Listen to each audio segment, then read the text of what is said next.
क्या हाल है दोस्तों। अगर आपने रिसेंट टाइम में गेमिंग लैपटॉप बाय नहीं किया है तो हो सकता है आप 3000 सीरीज़ के ग्राफिक कार्ड्स का वेट कर रहे हो और इसी वजह से आपने लैपटॉप बाय ना किया हो।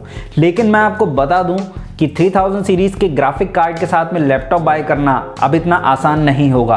प्रॉब्लम्स आपकी बढ़ने वाली हैं। तो क्या वो पॉसिबल प्रॉब्लम्स हो सकती हैं जो आपको फेस करनी होंगी 3000 सीरीज़ के ग्राफिक कार्ड के साथ में लैपटॉप बाय करने में? वही सारी बातें हम इस वीडियो में डिस्कस करेंगे।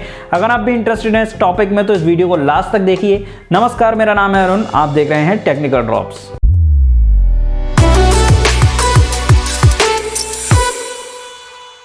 अगर नए हैं हमारे चैनल पर तो चैनल सब्सक्राइब करके बेल आइकन प्रेस करिए, तभी आने वाले वीडियोस को नोटिफिकेशन टाइम पर मिल पाएंगे, क्योंकि इसी तरह के टेक्निकल वीडियोस आपको हमारे चैनल से फ्यूचर में भी मिलते रहेंगे। अब समझते हैं 3000 सीरीज के ग्राफिक कार्ड्स में क्या दिक्कत हो सकती है अगर आप इनके साथ में लैपटॉप बाय करते हैं। दोस्तों, इसमें तो कोई डाउट नहीं है कि 3000 सीरीज के जो ग्राफिक कार्ड आने वाले हैं, जो लैपटॉप्स के लिए अनाउंस हुए हैं, वो आपको काफ़ी अच्छी परफॉर्मेंस देंगे 2000 सीरीज के कंपेरिजन में। अब इसमें कोई डाउट नहीं है, लेकिन यहाँ पर प्रॉब्लम आने वाले समय में ये फेस हो सकती है कि जिन ग्राफिक कार्ड के साथ में आप लैपटॉप बाय कर रहे हो वो अपनी फुल परफॉर्मेंस पे काम ना कर रहे हो। अब भला ये क्या बात हुई? इसे समझने के लिए सबसे पहले आपको थोड़ा सा जीपीयू की वर्किंग के बारे में समझना होगा। दोस्तों, अलग अलग लैपटॉप्स में अगर सेम जीपीयू को भी डाला जाए तो अलग अलग लैपटॉप के थर्मल सिस्टम के हिसाब से उस पर्टिकुलर जीपीयू को ट्यून करना पड़ेगा। मतलब सपोज कीजिए कि कोई एक पर्टिकुलर लैपटॉप है जिसका थर्मल सिस्टम इतना अच्छा नहीं है, वहीं दूसरा पर्टिकुलर लैपटॉप है जिसका थर्मल सिस्टम थोड़ा अच्छा है। तो वहां पर अगर सेम जीपीयू लगाए गए हैं दोनों लैपटॉप्स में तो दोनों लैपटॉप्स अलग अलग पावर कंज्यूम करेंगे। मतलब अगर एक जीपीयू हमारा 90 वॉट पावर कंज्यूम कर रहा है, 90 वॉट तक ही लिमिट हो पाता है, लेकिन वहीं जिस लैपटॉप का कूलिंग सिस्टम अच्छा है, जो लैपटॉप जो है अपने जीपीयू को अच्छे से कूल कर सकता है, तो ऐसे में अगर आप 110 वॉट भी पुश कर देंगे उस पर्टिकुलर जीपीयू के अंदर तो वो जो लैपटॉप है वो उस टेम्परेचर को संभाल लेगा और रिजल्ट के रूप में आपको अच्छे फ्रेम्स प्रोड्यूस करके देगा गेम्स के दौरान। तो ऐसे में आपका गेम खेलने का ओवरऑल एक्सपीरियंस काफ़ी एनहेंस हो जाएगा उस लैपटॉप में जिस लैपटॉप का थर्मल सिस्टम अच्छा है। वहीं वो लैपटॉप जिसका थर्मल सिस्टम अच्छा नहीं है, उसमें जो जीपीयू लगा हुआ है वो अपनी फुल परफॉर्मेंस पर जा ही नहीं पाएगा।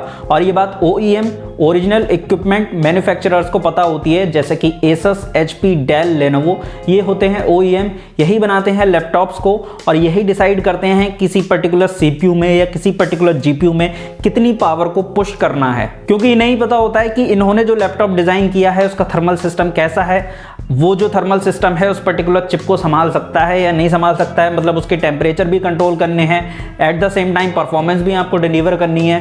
तो ये बहुत सारी बातें होती हैं। अब दोस्तों, ऐसा भी नहीं है कि अभी गेमिंग लैपटॉप खरीदना बहुत आसान है। अभी भी ये सारी दिक्कतें हैं, अभी भी ये सारी प्रॉब्लम्स आपको फेस करनी होती हैं, क्योंकि आपको अलग अलग लैपटॉप्स के रिव्यू देख करके, अलग अलग लैपटॉप्स को चेक करके पता लगाना होता है किसी पर्टिकुलर लैपटॉप में कि कोई पर्टिकुलर जीपीयू है या सीपीयू है वो कैसा परफॉर्म कर रहा है, कहीं ओवरहीट तो नहीं कर रहा है, और गेम्स के दौरान कितने फ्रेम्स पर सेकंड वो प्रोड्यूस कर रहा है। तो ये बहुत सारी बातें होती हैं। हम लोगों का काम क्या है? हमारा काम यही तो है कि हम लैपटॉप्स को रिव्यू करते हैं, लैपटॉप्स को चेक करते हैं डिटेल में, उसके बाद हम आपको बताते हैं कि वो लैपटॉप कैसा काम कर रहा है, उसका थर्मल सिस्टम अच्छा है या नहीं है। तो फ्यूचर में दिक्कत जो फेस करनी होगी वो उन लोगों को फेस करनी होगी जो किसी भी ऐसे अच्छे चैनल से जुड़े हुए नहीं हैं, जो आपको लैपटॉप्स के रिव्यू प्रोवाइड करते हैं, लैपटॉप्स को एनालाइज करके बताते हैं कि कोई पर्टिकुलर लैपटॉप कैसे काम करता है, या फिर उसका थर्मल सिस्टम कैसा है, या फिर ओवरऑल उसके फीचर्स क्या हैं।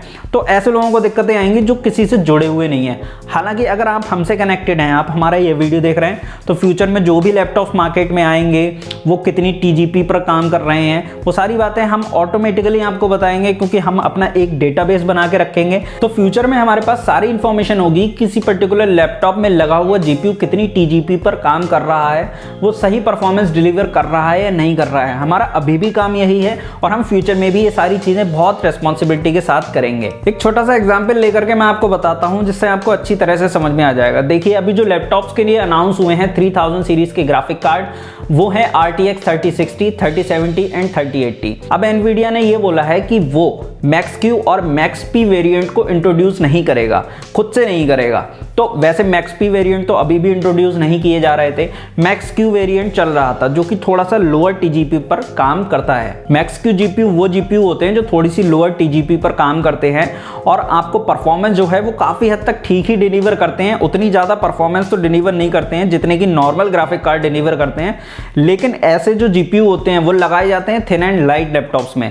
जैसे कि आप यहाँ एग्जाम्पल के लिए ले सकते हैं, फिलहाल करंटली आने वाला ज़ेफिरस G14, वहाँ पर आपको मैक्स क्यू वेरिएंट वाले ग्राफिक कार्ड लगे हुए देखने को मिलेंगे। तो बेसिकली टीजीपी को रिड्यूस इसीलिए किया जाता है ताकि ग्राफिक कार्ड जो है वो बहुत ज़्यादा एक्सेसिव हीट जनरेट ना करे, वरना अगर एक्सेसिव हीट जनरेट करेगा तो उस पर्टिकुलर लैपटॉप को संभालना मुश्किल हो जाएगी, क्योंकि थिन एंड लाइट लैपटॉप में ये चीज़ें पॉसिबल इतनी ज़्यादा नहीं होती हैं। लेकिन एनवीडिया ने ये भी बोला है ये पूरी तरह से OEM पर यानी कि ओरिजिनल इक्विपमेंट मैन्युफैक्चरर्स पर डिपेंड करता है कि वो अपने लैपटॉप्स में, मतलब जब वो अपने लैपटॉप को सेल कर रहे होंगे, वेबसाइट पे लिस्टिंग कर रहे होंगे या अमेजन पे होंगे या फ्लिपकार्ट पे होंगे, तो ये OEM के ऊपर है कि वो इन्फॉर्मेशन दिखाना चाहें तो दिखा सकते हैं, नहीं दिखाना चाहें तो नहीं दिखा सकते हैं। हालांकि एनवीडिया ऐसा बोल रहा है कि वो रिक्वेस्ट करेगा OEM से, मतलब उनको बोलेगा, प्रायोरिटी बेसिस पर बोलेगा कि आप मेंशन कर दीजिए, लेकिन जो मैन्युफैक्चरर्स हैं, जो OEM हैं, उनके सामने यही तो चैलेंज फेस होता है कि हर उस लैपटॉप का, वो जो लैपटॉप प्रोड्यूस कर रहे हैं, हर लैपटॉप का थर्मल सिस्टम इतना अच्छा तो होता नहीं है।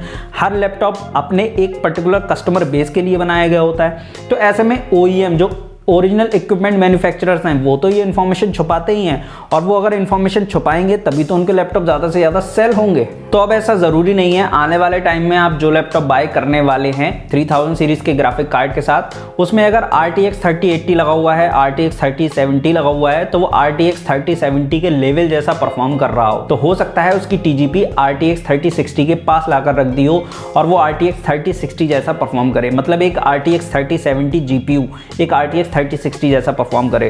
तो ऐसे में आपका क्या फ़ायदा हुआ उस पर्टिकुलर लैपटॉप को बाय करके? आप तो ये सोचोगे कि वो ज़्यादा से ज़्यादा फ्रेम्स प्रोड्यूस करेगा, आपको परफॉर्मेंस अच्छी देगा ड्यूरिंग द गेमिंग, लेकिन वो तो ऐसा कर ही नहीं पाएगा क्योंकि उसको उतनी पावर तो मिल ही नहीं रही काम करने के लिए। और वहीं RTX 3060 जैसा ग्राफिक कार्ड RTX 3070 जैसा परफॉर्म कर सकता है अगर उसको जो पावर है वो थोड़ी सी बढ़ा कर दी जाए, जो कि पॉसिबल है। अगर लैपटॉप का थर्मल सिस्टम, कूलिंग सिस्टम इतना अच्छा है तो वो थोड़ी सी एक्स्ट्रा पावर को भी संभाल सकता है। मतलब पावर यहाँ एक्स्ट्रा पुश करने की बात नहीं की जा रही है, उतनी ही पावर पुश करने की बात की जा रही है जितना वो GPU झेल सकता है। तो मेरे ख्याल से आप थोड़ा थोड़ा समझ पा रहे होंगे मैं आपको क्या बात समझाना चाह रहा हूँ। सो दोस्तों, कुल मिला के फाइनल बात अब ये है कि अब आप आने वाले टाइम में जो लैपटॉप्स बाय करना चाह रहे हैं या आप लैपटॉप्स बाय करेंगे, तो आपको ये देखना होगा, हर एक लैपटॉप को खुद से एनालाइज करना होगा, ये पता लगाना होगा कि उसका जो GPU है वो किस TGP पर काम कर रहा है, उसका जो पर्टिकुलर GPU है वो कितना पावर कंज्यूम कर रहा है और फिर कैसी परफॉर्मेंस दे रहा है, कितने फ्रेम्स पर सेकेंड प्रोड्यूस कर रहा है। ये सारी चीज़ें आपको देखनी पड़ेंगी। तो हो सकता है फ्यूचर में आप जो लैपटॉप बाय करें RTX 3080 देख करके आप ये सोचें कि अरे इसमें तो RTX 3080 लगा है, ये तो बहुत शानदार परफॉर्मेंस देगा, ये तो बिल्कुल तूफान मचा देगा। लेकिन हो सकता है कि उसकी जो TGP है वो कम करके रखी गई हो और वो RTX 3070 या 3060 ऐसा परफॉर्म कर रहा हो, तो ऐसे में आपके पैसे वेस्ट हो जाएंगे। तो यहाँ पर कुल मिला के फाइनल एडवाइस मैं आपको यही देना चाहता हूँ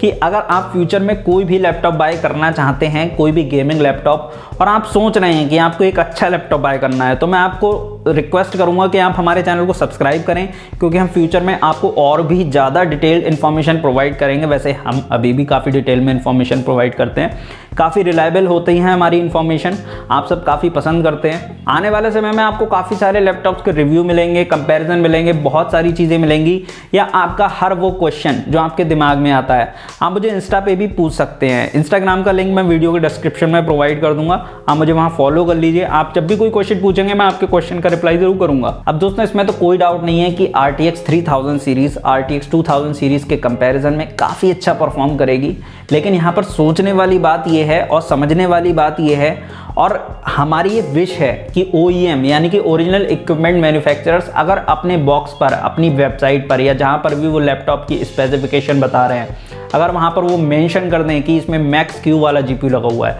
तो यूज़र्स को बाय करना और आसान हो जाएगा, उनके पैसे वेस्ट नहीं होंगे और वो अपना दिमाग से समझ पाएंगे कि वो जो लैपटॉप बाय कर रहे हैं वो सही लैपटॉप है, वो उतनी अच्छी परफॉर्मेंस उनको डिलीवर करेगा जितनी वो चाहते हैं। हालांकि मैक्स क्यू लिखिए या फिर कुछ भी लिखिए लैपटॉप पे, आपको हर एक पर्टिकुलर लैपटॉप का जो रिव्यू है वो तो देखना ही पड़ता है आज भी, तो ऐसा तो है नहीं कि फ्यूचर में बिना रिव्यू देखे काम चल जाएगा, तो रिव्यू तो फ्यूचर में भी देखना पड़ेगा। सो दोस्तों ये सारी बातें हैं, अगर आप ये सारी बातों को दिमाग में रखेंगे, समझ के रहेंगे, तो आप एक डेफिनेटली अच्छा लैपटॉप बाय कर पाएंगे। और मैं आपसे रिक्वेस्ट करूंगा कि आप हमारे चैनल को सब्सक्राइब जरूर करें, हमें सपोर्ट करें, ताकि हम फ्यूचर में भी और अच्छे वीडियोस और अच्छी एनालिसिस आपको दे पाएं। तो चलिए मिलते हैं नेक्स्ट वीडियो में किसी अच्छे टॉपिक के साथ, किसी अच्छे लैपटॉप की अनबॉक्सिंग एंड रिव्यू के साथ। तब तक के लिए नमस्कार, जय हिंद।